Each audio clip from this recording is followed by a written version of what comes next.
Good afternoon, I'm Mark McQuillan. British people have been confirmed among the injured after a car rammed into tourists in Tel Aviv as tensions in the Middle East continue to escalate. That attack came just hours after the deaths of two British-Israeli women who were shot dead in the occupied West Bank. In the last hour, the UK's Foreign Office Minister has condemned the attacks. Ellie Pitt has the latest. This car-turned-weapon was used to kill and injure tourists in Israel's coastal city Tel Aviv last night. Italian and British citizens were walking along the beach promenade at around 9:30 local time when the vehicle rammed into them, killing one Italian and wounding 5 others. The British ambassador has said he's in touch with the hospital, and Israeli police shot dead the Palestinian assailant driving the car. It later appeared that all patients have been tourists walking here on the boardwalk that sadly ran into a terror attack. Just hours earlier, another car was at the centre of a separate attack. This time, 2 British-Israeli sisters inside were shot and killed near an Israeli settlement in the West Bank. Their mother was seriously hurt and airlifted to hospital. This afternoon, the Minister for the Middle East tweeted that he condemns the attacks in the West Bank and Tel Aviv, adding, "My thoughts and prayers are with all those impacted." Violence in the region has escalated after an Israeli police raid on the Al-Aqsa Mosque in East Jerusalem last week. The area is a religious place in both Judaism and Islam, and tensions are high as the Jewish faith celebrates Passover, while Muslims mark the holy month of Ramadan. On Wednesday, officers used rubber bullets to evict Muslim worshippers inside the mosque. In response, 34 rockets were fired into Israel, the most in 17 years from Lebanon. Any potential damage from these, though, was avoided through Israel's Iron Dome defense system. But destruction was inflicted by Israel's retaliation, airstrikes on Lebanon and the Gaza Strip. The international community has called for an end to the violence and for all parties to promote calm during the ongoing religious holidays. Ellie Pitt, ITV News. A 12-year-old boy has appeared at Sheffield Youth Court charged with the murder of grandmother Marcia Grant. Mrs. Grant was hit by a car on Wednesday and died at the scene.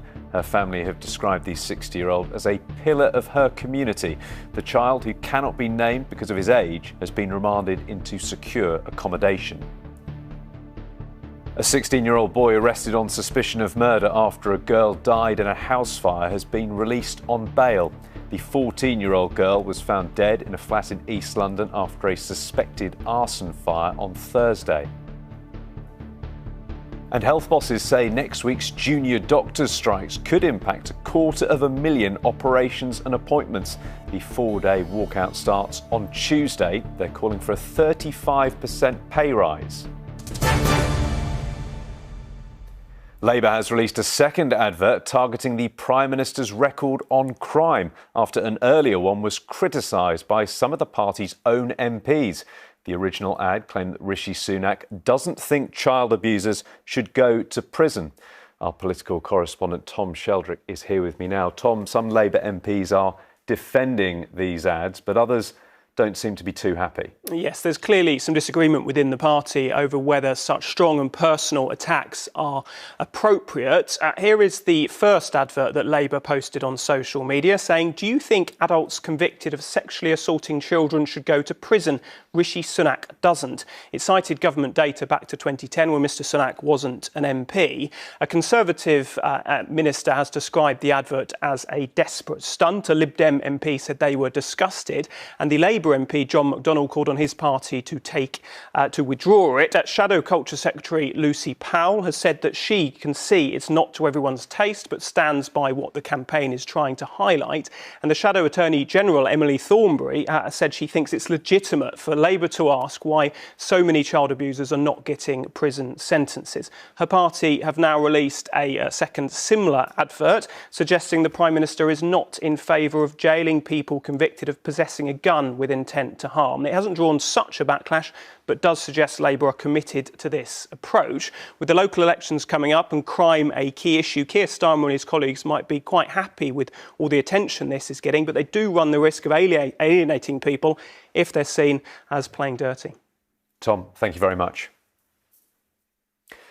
Sport now, and there's a key game taking place right now with European qualification and Premier League survival at stake. Manchester United made the breakthrough against Everton at Old Trafford. Scott McTominay scoring for Erik ten Hag's side, who lead 1-0. Celtic and Rangers were all square at half-time. James Tavernier cancelled out Kyogo's first half goal with that impressive free kick. The hosts can extend their lead at the top of the Scottish Premiership to 12 points with a win. A short time ago, it was still 1-1. And finally, the Palace has announced that nearly half of the guests at the King's coronation will be people involved in community projects. King Charles and Camilla, the Queen Consort, have sent 850 special invitations to volunteers and community workers who've been recognised for going the extra mile, especially during COVID. The coronation will take place 4 weeks from today. The weather forecast is next, and we're back at 4:35. Goodbye.